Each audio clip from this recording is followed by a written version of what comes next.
know how to do the intro to this. Everyone else has got a really cool video.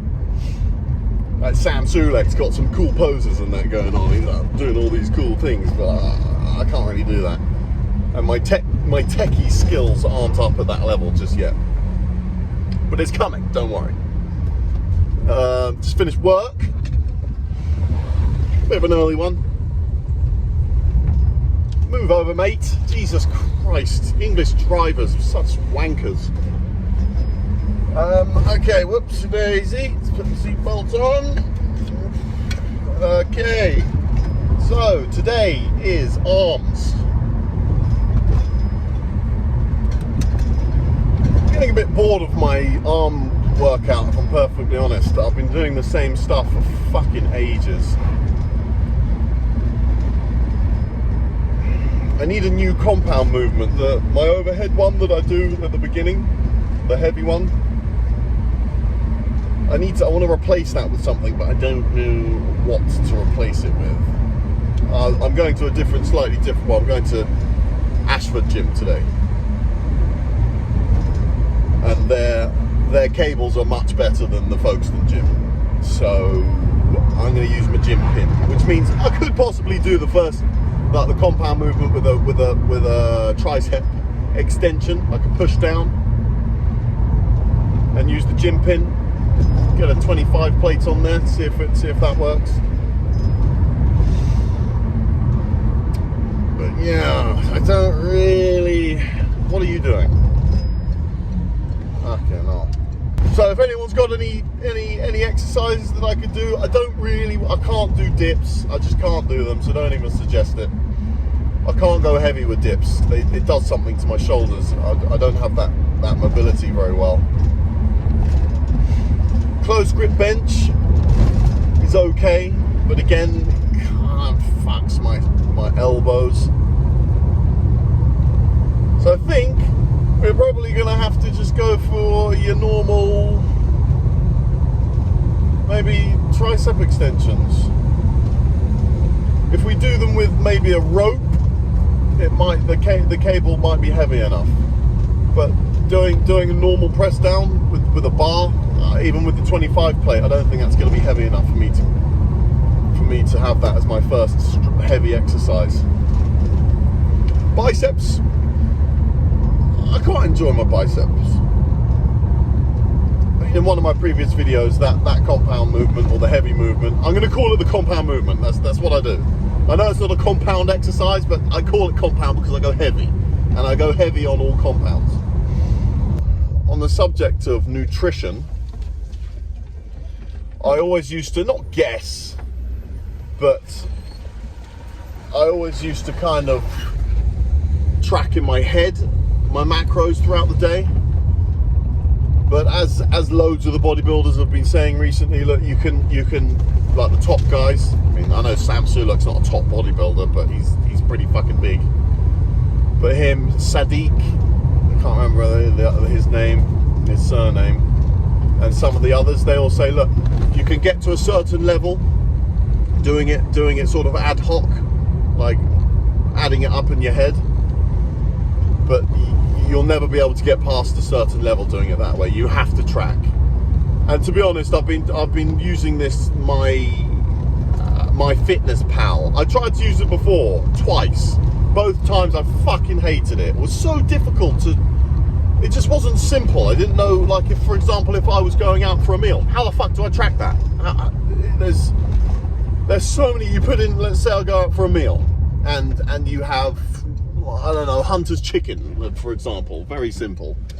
How do you track how big that chicken breast is? I want it to be accurate. I don't want to be under. So yeah, for example, I had a little treat on the weekend. I had a chicken chow mein and some KFC chicken wings, hot wings. The hot wings were pretty easy to do because that came up on, and you can look that up online anyway. But the chicken chow mein from a Nepali restaurant, how the fuck am I supposed to track that? How do you know that? Because it's got little bits of chicken in it, it's got vegetables in it, it's obviously predominantly noodles, but how am I supposed to know accurately how heavy or how many grams of carbs there is there. It's just next to impossible. So I underdid it massively. I probably ate double the amount I thought I did, but just to make sure that I wasn't under. But anyway, I've started using MyFitnessPal again, and it's working a lot better this time. To gain weight and gain mass, I am at, I think it's like 4,800 calories, 500 and something grams of carbs. I think it's like 540 grams of carbs, something like that. And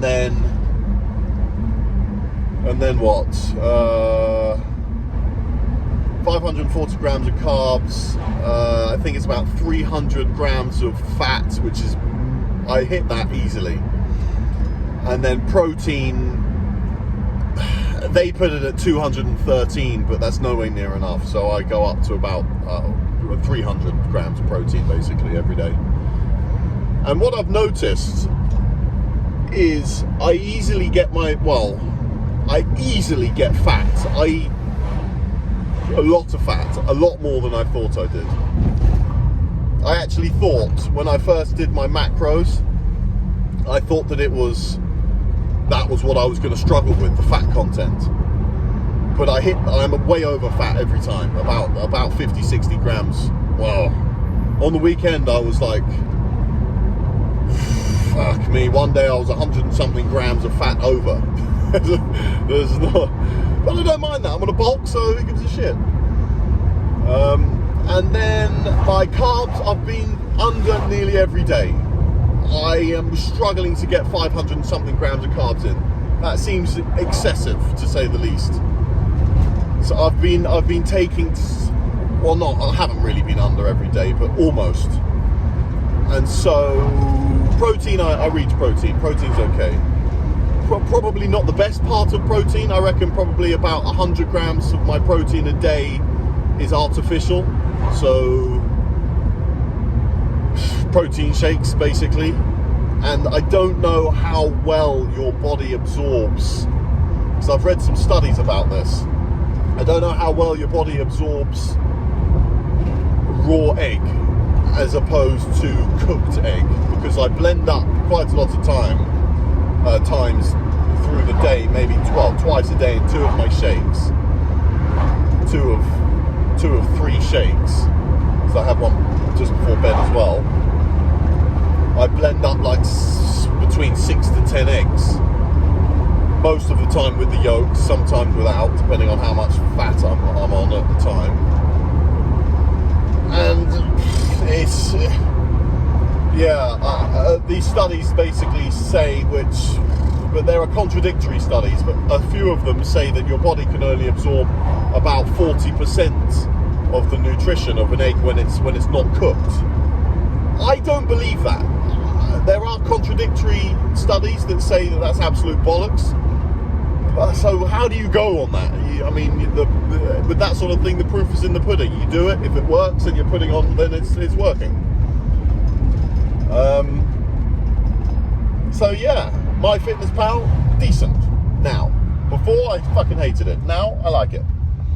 But it's definitely given me a better idea of what foods I'm struggling to get enough of, and that's carbs. So what I've been doing is, for example, for breakfast yesterday I had a 200 gram steak, ribeye steak, and then I had, actually it wasn't for breakfast, I had ribeye steak and I had pasta with that. But when I was in a bit of a hurry, so one of my later meals, I think it was my 4th meal, I had another 200 gram steak, and I put, with that, so I ate the steak, and then with the steak, I blended up 150 grams of oats, to make it into like a powder, and then I mixed that with some Kinder Bueno milk, If you've seen one of my previous videos, you'll see I get my milk, my flavoured milk from Nightingale. It's fucking amazing. It's so good. So if you have that with, I have that with oats, with the blended oats. 150 grams of oats is, I think it was like 100 grams of carbs, which is okay. I mean, that takes that's a fifth of what I need to eat of carbs in a day, almost a fifth. And that takes a big chunk off it, and it helps because, I mean, when you're working, it's different for these Sam Sulek and people like that when when bodybuilding is their work. It would be so easy if that was the case. But I run my own business, so I can't be stopping every 2 minutes, well, every 2 hours, 2-3 hours, and taking, and as I said before, it takes me a long time to eat my meals because I'm never really that hungry because I've only eaten a couple of hours or 3 hours before. I'm never like starving. So yeah, it's when you're still working, or if you're working and you've got a busy life, then there are these little hacks. You've got to do them if you want to be reaching your gym goals, depending on what your gym goals are. Mine are obviously, I want to get absolutely fucking massive.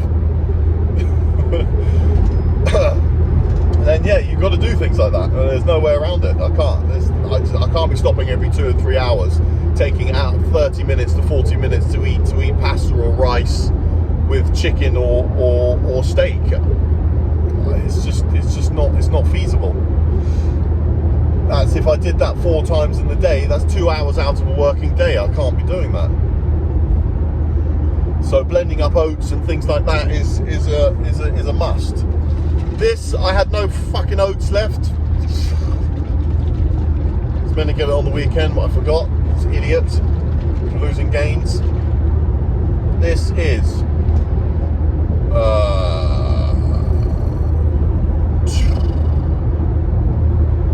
200 grams of 200 grams, 200 mils, milli vanillis. I don't know why I said that. I keep hearing people say that online. Milli vanilli, I don't even know what that means. So this is 50 grams of oats, which fucking I can't be asked to do that maths right now. So fuck knows how many grams of carbs that is. 50 grams of oats, 200 ml of chocolate milk, Nightingale chocolate milk, full fat, whole milk, beautiful. Got cream on the top, it's beautiful. And I also put 4 eggs in here, whole eggs. I'm getting a tiny bit worried about how many eggs I'm eating and the fat content. I think I need to bring it down a little bit. My fat content is high, and there's a hell of a lot of cholesterol in the amount of eggs that I eat. So I think I actually need to go to the doctor and check that out, because I eat a minimum of 10 eggs a day, absolute minimum, whole eggs. A lot of the time I'm eating more than that. Sometimes I'm eating like 20-25 eggs if I'm on the go and I don't have much time to stop. And that is a lot of cholesterol to be eating every single day, day in, day out, all year round. It's a hell of a lot. So yeah, that's the nutrition side. I'm pleased with the MyFitnessPal. My weight is slowly gaining. I've put on nearly 2 kilos in the last 10 days. I actually think my body needed this MyFitnessPal. I was starting to feel a little bit lethargic, struggling in the gym, struggling with energy levels as well throughout the day.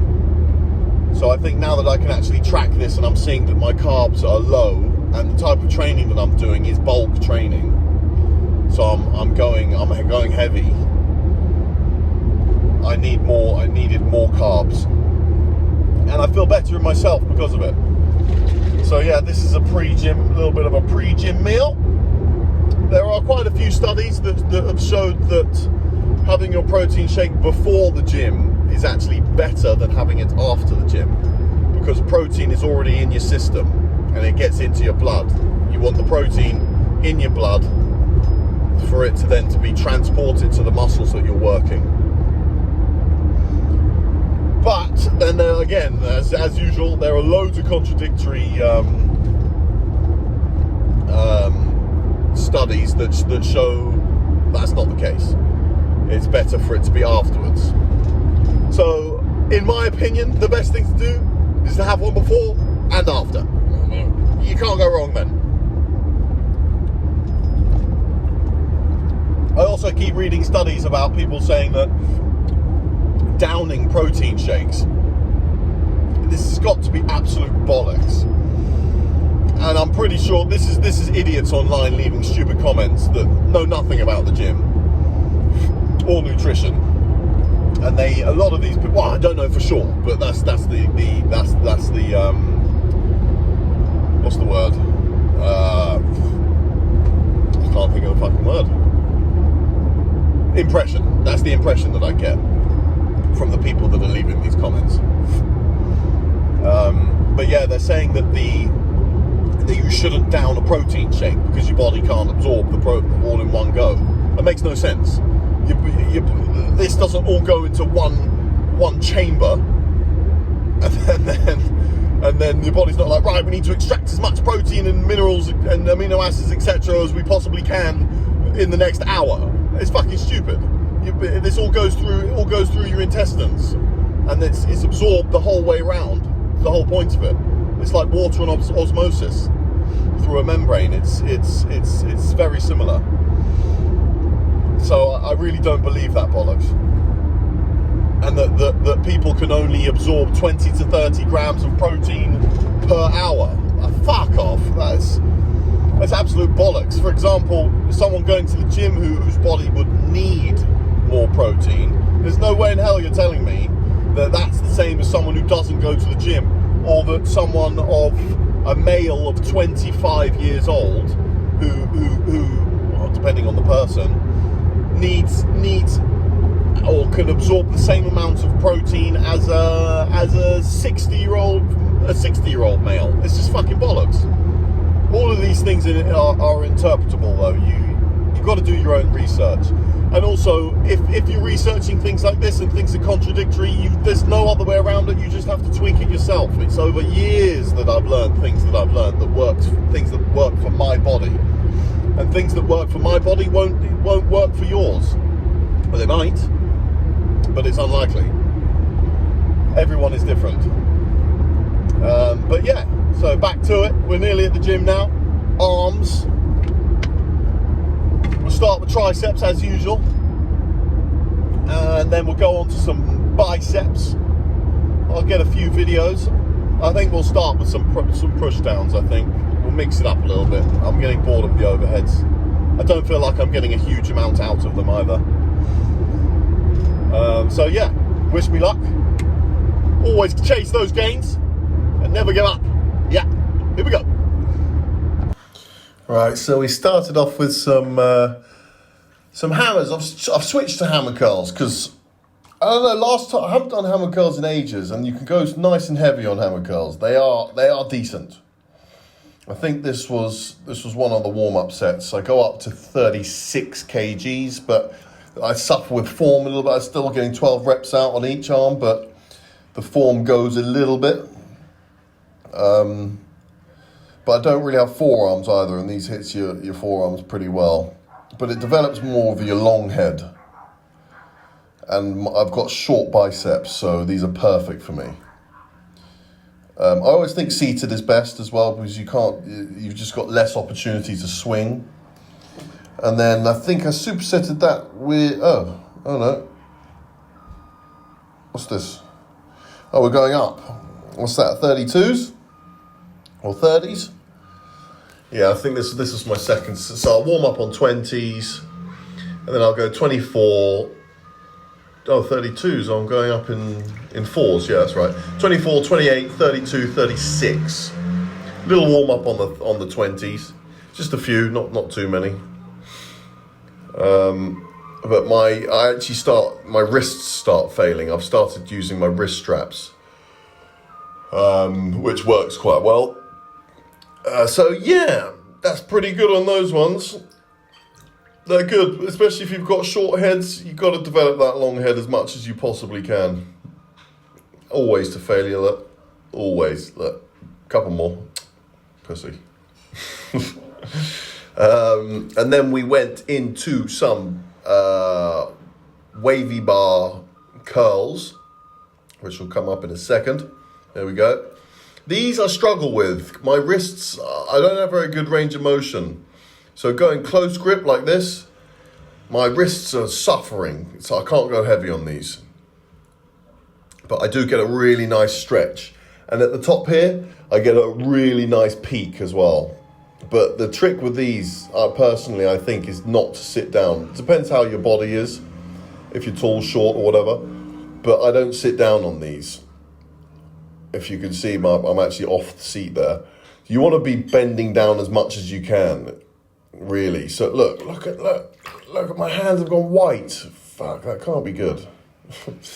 And then into, these are good. I never used to do these. I used to think they were shit. I used to think, if you're doing biceps, you gotta do dumbbells or bars. But these are a really nice isolator. And also, it's injury prevention doing stuff like this. You can't really go wrong. I didn't get any videos of triceps, unfortunately. Because I got quite a few of the triceps in the last one. I think that was the reasoning behind it. And I think maybe I got bored of videoing every 2 minutes. But yeah, these are good. I would recommend these to people as a finisher. I wouldn't really start with these. You do want to do your like a heavy set with some dumbbells or the wavy bar or with the barbell. But barbell's a bit of a wrist destroyer as well. I don't do them too much. And then straight into your left here. My left arm is so much weaker than my right. I'm pretty sure everyone else has the same issue. Well, unless you're left-handed. But your dominant hand's always going to be, I've got a decent little pump there. It's a good angle. The lighting's on my chest. Makes my chest look huge. So yeah, that was about it for arm day, really. I always finish with these. They're really good. These are always to absolute failure. That's what a finisher's got to be all about. It's just reps on reps on reps, just to completely destroy the muscle. As you can see by my face, I'm definitely destroying the muscle because these burn like a motherfucker.